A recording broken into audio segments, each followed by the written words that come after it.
Salut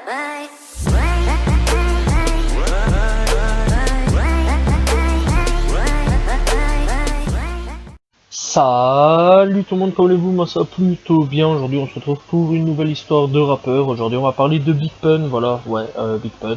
Alors il fait pas partie de la nouvelle génération du tout, loin de là, voilà. Mais c'est un rappeur que j'apprécie plutôt bien, que j'adore en fait, voilà, j'aime plutôt bien. Et que j'ai découvert étant enfant via GTA tout simplement. Si je me souviens bien, je crois que c'était GTA Liberty City Story, voilà, sur PlayStation 2, donc tout simplement. Je crois vraiment qu'il passait là, mais enfin bon, aussi j'ai découvert plein de sons avec GTA.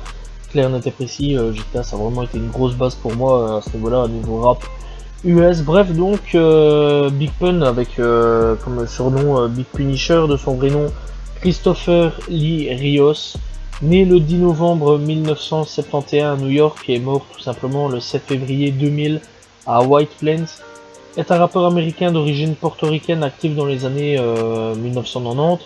Il apparaît la première fois sur des albums des Nuts et de Fat Joe avant de signer sur le label Loud Records. La carrière de Big Pun fut stoppée net par une crise cardiaque due à son obésité. Il a laissé derrière lui une épouse, Lisa Riot, rencontrée au lycée, et trois enfants. Tout simplement, Big Pun se popularise dans la scène hip-hop underground du Bronx à la fin des années 1990, et il est considéré par la presse comme l'un des meilleurs rappeurs internationaux. Tout simplement, à boot.com le classe tout simplement 25e dans sa liste des 50 meilleurs MC de tous les temps, et MTV2 le classe 11e dans sa liste des 22 meilleurs rappeurs tout simplement. Donc pour dire à quel point ce rappeur faisait vraiment clairement l'unanimité, quoi. C'est vrai que lui il avait une particularité, c'est qu'il était très obèse, voilà, à ce niveau-là. Et il impressionnait pas mal de monde parce que c'est vrai que au niveau du rap, au niveau des soufflements, tout ça, il savait très bien gérer tout ça, et il savait vraiment très bien rapper, voilà. Rien à dire à ce niveau-là. Clairement, voilà quoi, il savait vraiment très bien rapper. Ce qui est triste là-dedans, c'est que bah il est vraiment mort à cause de son obésité, par crise cardiaque. C'est vraiment très triste en fait. Surtout qu'il était vraiment très bon. Moi personnellement, je le kiffe, donc voilà, enfin, j'adore sa musique. Donc voilà, donc voilà, tout simplement. Bref, on va revenir un petit peu dans sa biographie. Né et élevé dans le Bronx, Christopher Rios est d'origine portoricaine. Il grandit en pratiquant le basketball, la boxe et d'autres sports à l'âge de 5 ans. Il se casse la jambe dans un parc municipal de Manhattan et il entend plus tard un procès contre la ville de New York. Voilà, tout simplement. Une enfance difficile, toxicomanie de sa mère, mort de son père, violence de son beau-père, le rend, d'après les déclarations de sa grand-mère, très colérique et autodestructeur. À l'âge de 15 ans, il abandonne l'école et pendant un temps, il squatte des immeubles abandonnés ou dort chez des amis tout simplement. Et donc, avec tout ça, tout ce qu'il a eu avec sa mère, son père, la violence de son beau-père, tout ça, il a commencé à manger à fond, voilà, et à prendre du poids. C'est pour ça que si on retrouve un petit peu anciennement d'anciennes photos qui sont sur le net, tout simplement, qui sont vraiment sur le net, on peut voir il était vraiment tout maigrichon. C'était un beau gosse à fond, c'est pas pour vous mentir, mais c'était vraiment le type qui allait vraiment tout casser, qui a tout cassé finalement dans le rap. Mais clairement, ouais, tu voyais vraiment qu'il était tout mince et tout, tu vois ce que je veux dire. Et puis après, ouais, il a déconné vachement, je crois jusqu'à 300 kilos même, je crois qu'il avait pris. Enfin bref, on n'a pas fini son histoire, bref. Donc, au début, on va parler quand même de ses débuts. Dans les années 1980, Big Pun commençait à écrire des rimes formant le full High Clip Crew avec Trip Sage, Cuban Lake, qui s'appelait à l'époque Lyrical Assassin, Prospect et Lil Punisher. À cette époque, Big Pun utilise le nom de Big Moan Down. Il rencontre son compatriote Fat Joe en 1995 et fait ses débuts commerciaux sur le deuxième album de Fat Joe, J. Alus One AV. Plus tard, le morceau I'm Not iPlayer est accompagné par une importante campagne publicitaire. Il est devenu une référence du genre. Le remix Still Not a Player avec Fat Joe sera le premier vrai tube de Big Pun, tout simplement. Voilà. Bon, bien sûr, Big Pun ne va pas s'arrêter à ça, clairement. Voilà, donc il a eu vraiment un gros succès avec Fat Joe. Faut bien un moment qu'il essaie de se faire tout seul, donc en 1996, Big Pun commence l'enregistrement de son premier album, Capital Punishment. En 1997, le partenaire et producteur Nobody Sun, si, tout simplement, profite de son nouveau rôle de AR au label Clown Records pour publier les chansons de Big Pun. Impressionné, le rappeur recrute Nobody pour remixer I'm Not Type Player. La chanson remixée en featuring avec Fat Joe est intitulée Still Not Type Player, devient le premier hit de Big Pun chez un label major et la meilleure chanson produite par Nobody. Le premier album de Big Pun, Capital Punishment, suite en 1998, et devient le premier album d'un artiste latino à être certifié disque de platine par la RIAA et atteint la 5e place du Billboard 200. Capital Punishment est également nommé pour un Grammy, tout simplement. Donc clairement, ça a révolutionné un petit peu le genre du rap, hein, parce qu'à la base, c'était que les Afro-Américains. Ici, on a un Latino qui débarque et qui pète tout, en fait, clairement, et donc a montré clairement le talent des Latinos dans le monde du rap. Donc voilà, comme Eminem, il a fait avec les blancs, tout simplement. Donc lui aussi est arrivé, il a écrasé tout, clairement. Donc voilà.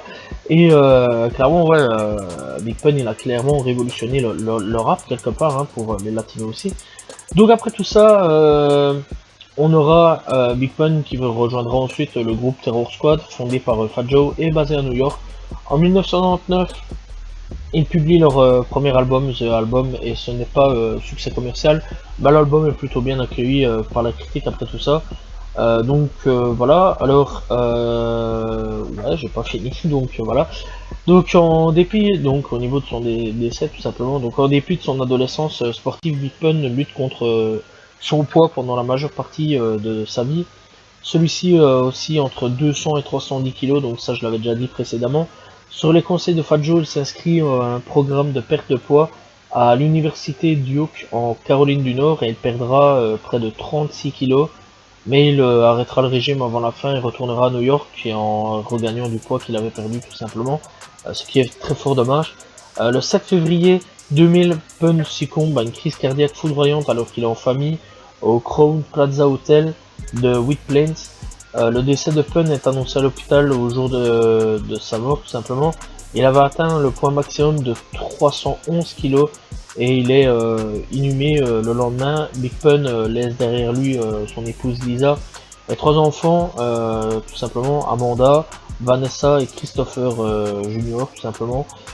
Donc voilà, après tout ça, il y a un deuxième album qui sera, mais ça c'est vraiment posthume. Donc voilà, travail posthume tout simplement. Donc après tout ça, son deuxième album, Yeah Baby, terminé avant sa mort et publié le 4 avril 2000. Il atteint la 3e position du Billboard 200 et est certifié disque d'or. Seulement 3 mois après sa sortie, une compilation posthume, Endangerer Spacey, And Dangerer Spacey, tout simplement, bon, c'est assez spécial comme ballast, est publiée en avril 2001. Elle rassemble une partie des plus grands succès de Big Pun, ainsi que certains titres inédits comme avec ses autres albums. Il fait également une pointe dans le top 10 du Billboard, atteignant la 7e place, mais ne se vend pas aussi bien que les albums précédents. Puis après tout ça, Big Punisher a participé avec Fat Joe à Duet Final Chapter, enfin chapitre tout simplement, chapter tout simplement, un album de chansons en featuring avec Notorious Big. Également décédé, le titre Jet You Grint. On débute avec une interview avec Big Pun dans laquelle il explique avoir chanté avec Biggie aux portes du paradis. Punisher a également participé au second album de Terror Squad, True Story, au titre Bring Came Back avec Bickel. Sony Music Entertainment prévoyait la publication d'un second album posthume avec une chanson inédite, mais le projet est reporté par Sony. Et après tout ça, donc il y a encore un autre album posthume qui sortira lui en 2014 qui s'appelle Borong Legends Never Die tout simplement. Pour ceux qui veulent savoir, personnellement je l'ai écouté, il est pas mal, voilà. Bon, donc ce qui fait en gros pour lui dans sa carrière un album de son vivant, 3 projets de sa mort, donc avec Yeah Baby, Underrate Spacey et Bronx Legend Never Die, plus 2 albums avec Terror Squad, donc The Album et True Story aussi décédé voilà en 2004. Donc voilà, et clairement Big Pun a marqué une grosse époque, clairement. Et moi personnellement, je l'ai découvert, donc encore une fois, je l'avais dit il y a très longtemps d'ici, avec la sortie de GTA, mais je crois que c'était Liberty City Story. Et je vais pas vraiment faire de trucs, enfin en disant ouais c'est ça, nanana. Je sais plus vraiment, voilà, mais personnellement ça fait longtemps que je le connais, et c'est un rappeur que j'écoute souvent, voilà, voire tout le temps, je vais dire, quasiment. Enfin pas tout le temps, mais très souvent, voilà, et ici dernièrement je me suis décidé à aller écouter ses projets sur Spotify, et donc je me suis dit, putain ouais, faut que j'en parle du mec, parce que sérieusement, il est vraiment très très bon, donc voilà, faut que les gens découvrent. Aussi je me souviens aussi que... parce qu'à la base je connaissais pas vraiment son blaze, hein, donc voilà, moi j'écoutais toujours avec la radio GTA, et donc c'est surtout avec une phrase de La Fouine, voilà, avec j'ai les couilles à Big Pun, un truc dans le genre, ton flow puis la merde. Je crois que c'était sur Marché Click, je crois, de La Fouine, je sais plus, je crois que c'était ça, mais je m'en souviens pas. Après j'ai été voir un petit peu c'était qui en fait en revenant sur le son, mais ça il y a quelques années aussi, je crois que c'était en 2011-2013, l'album Laouni versus, enfin La Fouine versus Laouni. Donc voilà, putain, pour vous dire à quel point je m'en souviens. Ouais, donc j'avais tapé Big Pun pour voir un petit peu cette équipe parce qu'il parlait de Snoop, de Big Pun, tout ça. J'avais été voir, je disais putain, c'est lui, boah, énorme et tout. Je me souviens que j'avais été écouté, j'avais kiffé à mort et je me suis dit putain, mais ça y est, ça me rappelle toute, enfin, mon enfance parce que j'étais encore jeune. Maintenant, bah, j'ai 23 ans, donc voilà. Moi, ce personnage-là, c'est vraiment un type qui est rentré dans ma génération, dans ma culture, tout ça. Et c'est vraiment un type avec qui j'ai grandi à l'époque avec GTA sur PlayStation 2, quoi, pour vous dire.